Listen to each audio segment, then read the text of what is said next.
Assalamualaikum warahmatullahi wabarakatuh.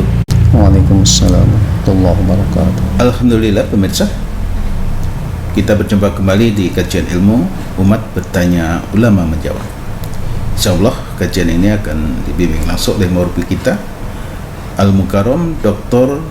Kiai Haji Ahmad Dimyati Badruzzaman MA. InsyaAllah kajian kali ini akan menjelaskan tentang qaul qadim dan qaul jadid Imam Syafi'i. Pemirsa, langsung saja kita hubungkan langsung pada murabbi kita, kepada Pak Kiai.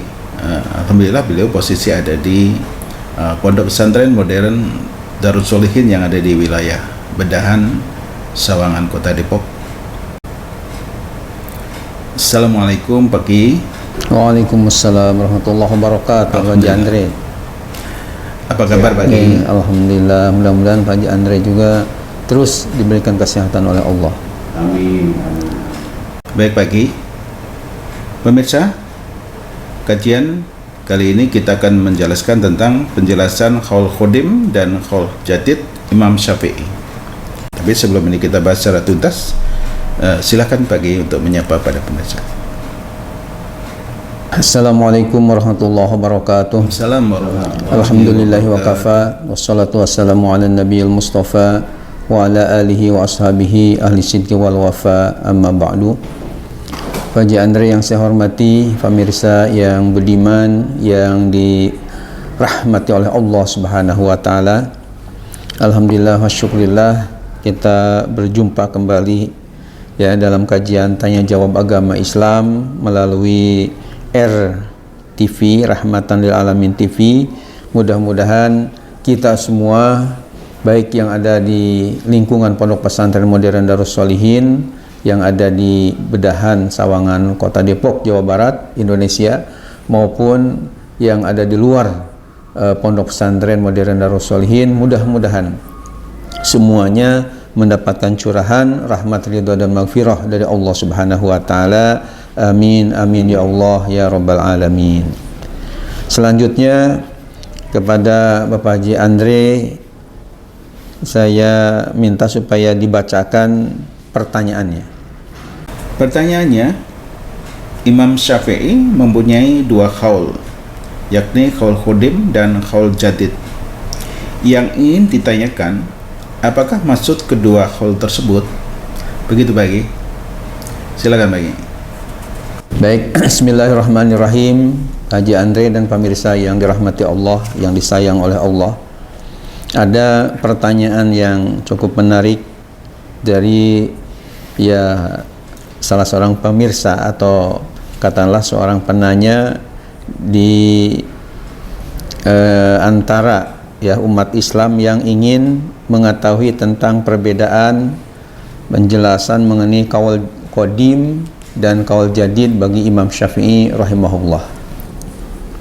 Untuk itu mari kita bahas, karena pembahasan yang ditanyakan tadi ada di dalam buku yang saya susun, yakni Umat Bertanya Ulama Menjawab, di seri A, tepatnya pada halaman 403,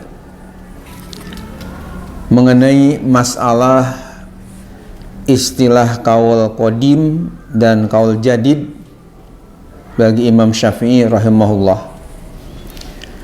Mungkin perlu dijelaskan yang pertama arti daripada qaul qadim. Qaul qadim artinya adalah pendapat, ucapan atau fatwa-fatwa Imam Syafi'i yang terdahulu, yang lama. Sementara qaul jadid adalah ucapan atau katakanlah fatwa-fatwa dari Imam Syafi'i yang baru. Di dalam buku ini dijelaskan bahwa qaul qadim adalah fatwa lama. Abu Abdullah Muhammad bin Idris Asy-Syafi'i yang kemudian dikenal dengan sebutan Imam Syafi'i, setelah mendalami dan memahami ilmu-ilmu agama sampai ke tingkat mujtahid mutlak, ya, mujtahid penuh, ia berinspirasi untuk menggali hukum-hukum syariat dari Al-Quran dan hadis. Hasilnya setelah menunjukkan bahwa fatwa Imam Syafi'i berbeda dengan gurunya, yakni Imam Malik. Hal ini terjadi di Baghdad atau di Irak pada tahun 198 Hijriah. Sekali lagi, ini terjadi pada tahun 198 Hijriah sesudah beliau berusia 48 tahun dan melalui masa belajar tidak kurang selama ya 40 tahun. Ketika beliau berada di Irak, kitab yang pertama beliau susun ialah kitab Ar-Risalah. Ya, kitab Ar-Risalah yang membahas tentang ilmu usul fikih. Mungkin Pak Haji Andre dan pemirsa yang dirahmati Allah, ada yang belum tahu kitab Ar-Risalah karya Imam Syafi'i ini adalah kitabnya, dan kitab ini sudah ditahqiq, ya, diedit oleh Syekh Ahmad Muhammad Syakir, seorang ulama terkenal dari Mesir. Jadi ketika Imam Syafi'i berada di negara Irak, beliau sudah menjadi alim besar, bahkan beliau menjadi mujtahid mutlak dan mengarang kitab. Nah, di antara kitab yang populer dikarang di Irak dan dikatakan sebagai karya ilmiah yang pertama yang berkenaan dengan ilmu usul fikih adalah kitab Ar-Risalah. Bahkan menurut Syekh Muhammad Al-Khudari di dalam kitabnya Usul Fikih, beliau mengatakan kanat hadhihi risalah bimanzilati awwali hajarin udi'a fi asasi usulil fikhi. Artinya kitab Ar-Risalah ini merupakan batu pertama yang diletakkan sebagai pendamen bagi terwujudnya ilmu usul fikih. Maksud daripada Syekh Al-Khudari tadi, pengarang kitab usul fikih dari Mesir, beliau mengatakan bahwa kitab Ar-Risalah yang disusun dan dikarang oleh Imam Syafi'i ini merupakan kitab yang pertama kali ada di dunia ini. Artinya sebelum kitab Ar-Risalah disusun dan dikarang oleh Imam Syafi'i, belum ada yang namanya kitab usul fikih. Jadi kalau misalnya sekarang Pak Haji Andre dan pemirsa yang dimuliakan oleh Allah Subhanahu wa taala, muncul kitab-kitab usul fikih kayak seperti Mabadi Awwaliyah, kemudian As-Sulam dan Al-Bayan karya Syekh Abdul Hamid Hakim, atau misalnya Al-Waraqat karya Imam Al-Haramain. Kita kenal dan saya miliki kitab Al-Luma, kitab usul fikih karya Imam Abu Ishaq Ash-Shirazi, kitab misalnya Al-Mustasfa karya Imam Al-Ghazali, atau misalnya kitab usul fikih yang namanya Ghayatul Wusul fi Ilmil Usul karya Abu Zakaria Al-Ansari, atau misalnya kitab Jam'ul Jawami, kitab usul fikih yang paling tinggi nilainya, yakni yang dikarang oleh Imam As-Subki. Itu semuanya adalah kitab-kitab usul fikih belakangan adanya. Sementara kitab usul fikih yang pertama kali ada di dunia ini adalah kitab usul fikih yang beri nama Ar-Risalah, yakni dikarang oleh Imam Asy-Syafi'i rahimahullah. Imam Syafi'i sendiri lahir di Gaza, Palestina tahun 150 Hijriah, sedangkan beliau wafat di Mesir pada tahun 204 Hijriah. Dan kitab ini rupanya sudah lama sekali, Pak Haji Andre. Wafat Imam Syafi'i tadi dikatakan 204 Hijriah, sementara sekarang sudah 1443 Hijriah. Jadi sudah lebih dari 1200 tahun yang lalu kitab ini dikarang oleh beliau. Yang agak unik juga Pak Haji Andre, bahwa ada seorang muridnya yang bernama Imam Al-Muzani namanya. Beliau berkata begini, kata beliau, qara'tur risalata khamsami'ati marrah ma min marratin illa stafadtu minha faidatan jadidah. Yang artinya, saya telah membaca kitab Ar-Risalah yang disusun oleh Imam Asy-Syafi'i ini khamsami'ata marrah, selama atau sebanyak 500 kali bacaan, 500 kali balikan. Kalau kita membaca sebuah kitab walaupun menarik, biasanya ya 1 sampai 2 kali udah selesai aja, ya. Kayaknya jarang sampai 5 kali balikan. Ini sampai khamsami'ata marrah.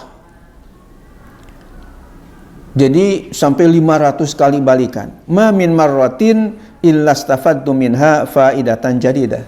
Namun setiap kali aku baca, melainkan aku mendapatkan faidah dari kitab tersebut dengan faedah yang baru.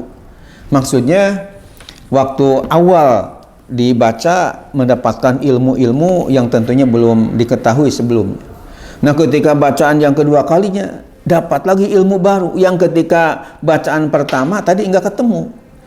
Ketiga kalinya dapat lagi ilmu baru, sampai 500 kali balikan ada lagi ilmu-ilmu yang baru yang didapatkan dari kitab Ar-Risalah karya Imam Asy-Syafi'i. Itu hebatnya karya beliau yang tentunya penuh berkah dan akibat daripada keikhlasan dalam menyusun kitabnya. Kemudian pemirsa yang dimuliakan oleh Allah Subhanahu wa taala, nah Imam Syafi'i ini ketika berada di Irak, apalagi setelah kitabnya bermunculan seperti Ar-Risalah, ada kitab Al-Hujjah dan yang lain-lainnya, tentunya beliau juga ketika ada pengajian-pengajian, banyak pertanyaan-pertanyaan dari umat, dari masyarakat, dari jamaah. Nah, sehingga fatwa-fatwa beliau yang langsung berdasarkan Al-Quran dan hadis Nabi kita Muhammad SAW, juga tentunya ijma dan qiyas, ini kemudian fatwa-fatwanya itu ketika berada di Irak disebutnya dengan istilah qaul qadim. Ya, qaul qadim yakni fatwa-fatwa beliau yang lama. Ya, kenapa dikatakan fatwa ini qaul qadim? Ya, karena beliau ini rupanya tidak lama menetap atau tidak selamanya beliau berada di Irak, akan tapi beliau di akhir-akhir hayatnya itu pindah ke Mesir. Ya, ketika di Irak itu sendiri beliau banyak sekali murid-muridnya. Namun yang paling terkenal di antara muridnya adalah Abu Ali Al-Hasan As-Sabah Az-Za'faran. Kemudian ada lagi Husain bin Ali Al-Karobisi, kemudian Abu Saur Al-Kalabi, kemudian Ishaq bin Rahawayh, ada lagi Ar-Rabi bin Sulaiman Al-Muradi, ada lagi Abdullah bin Zubair Al-Humaidi, dan yang lain-lainnya. Banyak sekali murid-murid beliau yang tentunya mencatat dan menghafal fatwa-fatwa beliau ketika berada di Irak.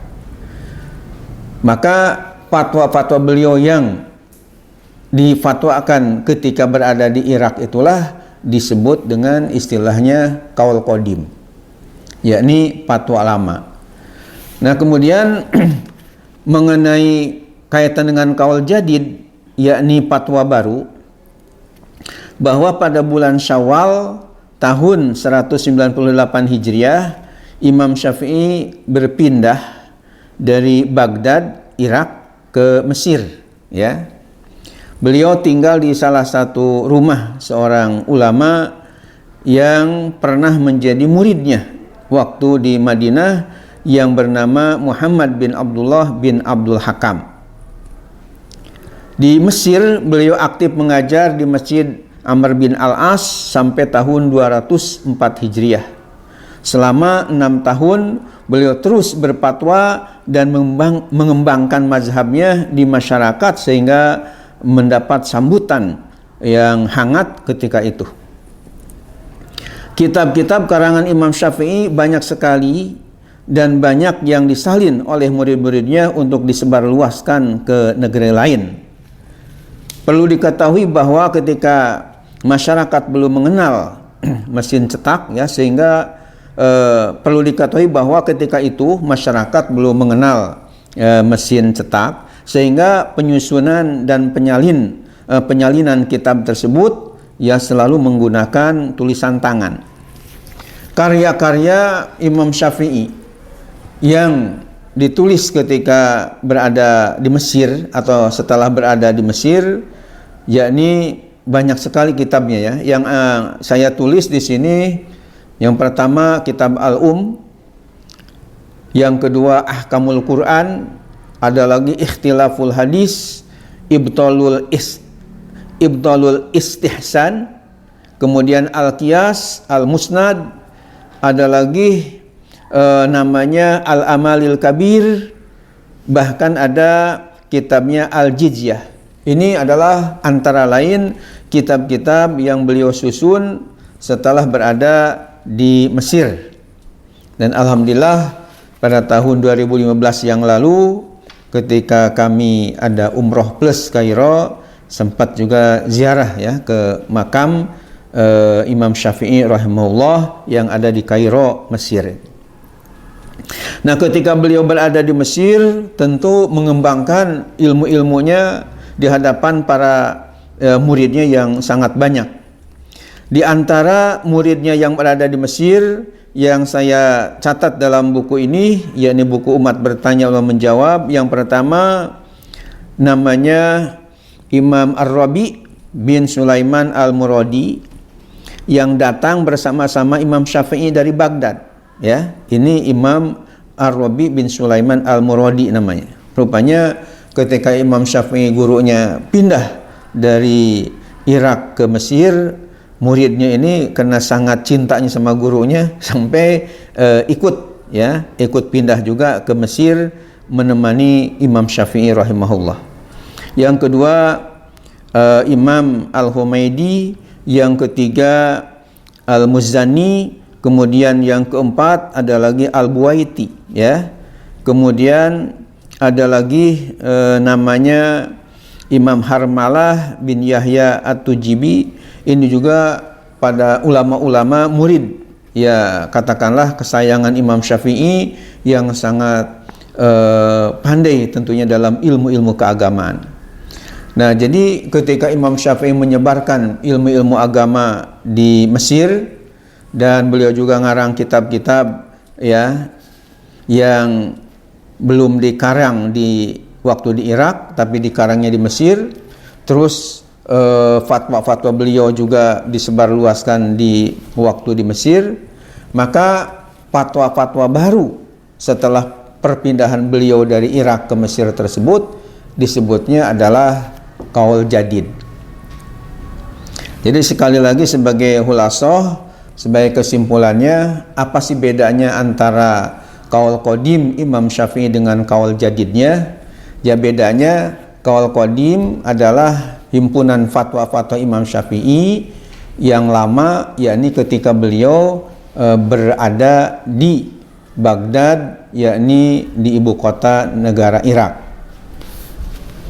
Sementara Qaul Jadid, fatwa baru, adalah fatwa-fatwa beliau yang tentunya dihimpun oleh para muridnya, disebarluaskan oleh murid-muridnya ketika beliau sudah berada di Mesir. Sampai wafatnya beliau berada di Mesir. Maka fatwa-fatwa di Mesir itu karena dikatakan adalah fatwa baru, ya, yang dalam bahasa Arabnya jadid, lama, bahasa Arabnya qadim. Jadi fatwa-fatwa yang ketika di Irak yang lama disebut dengan Qaul Imam Syafi'i yang qadim. Nah, sementara fatwa-fatwa Imam Syafi'i yang dikemukakan ketika beliau sudah berada di Mesir disebut dengan istilahnya Qaul Jadid, ya, fatwa-fatwa baru. Itulah perbedaannya dan penjelasannya mengenai kaul qadim dan kaul jadid Imam Syafi'i rahimahullah.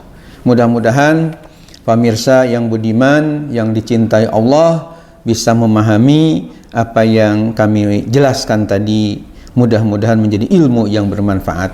Amin amin ya Allah ya Rabbal Alamin. Saya kira cukup sekian. Mudah-mudahan sekali lagi ilmu ini penuh barokah dan manfaat. Wallahu muwaffiq ila aqwamit thoriq. Wassalamualaikum warahmatullahi wabarakatuh. Waalaikumsalam warahmatullahi wabarakatuh. Baik, bagi sedikit ada pertanyaan. Kalau kita melihat lahirnya Imam Syafi'i dan juga karya-karyanya yang luar biasa ini, bagi apakah beliau termasuk yang dikatakan ulama salaf atau bagaimana, bagi? Silakan, bagi. Ya, jadi jelas Imam Syafi'i ini adalah ulama salaf. Kenapa? Karena kan dilihat dari waktu hidupnya ini, lahir tahun 150 Hijriah dan wafat 204 Hijriah. Sementara pengertian salaf adalah ya ulama-ulama yang hidup dari zaman Rasulullah sampai 3 abad, yakni sampai 300 Hijriah. Nah, sementara beliau wafatnya 204 Hijriah. Berarti kan ada di atas 300 ya Hijriah. Maka beliau termasuk ulama salaf dan itu sudah disepakati. Makanya ya kita yang mengikuti fatwa-fatwa beliau ini sebenarnya kita mengikuti ulama salafus soleh. Ya, jelas nah? Baik. Ya. Baik, terima kasih, bagi. Ya, sama-sama. Baik pemirsa, saya kira cukup kajian kita untuk episode kali ini. Insya Allah kita berjumpa kembali pada episode berikutnya. Kurang lebihnya mohon maaf lahir batin. Assalamualaikum warahmatullahi wabarakatuh.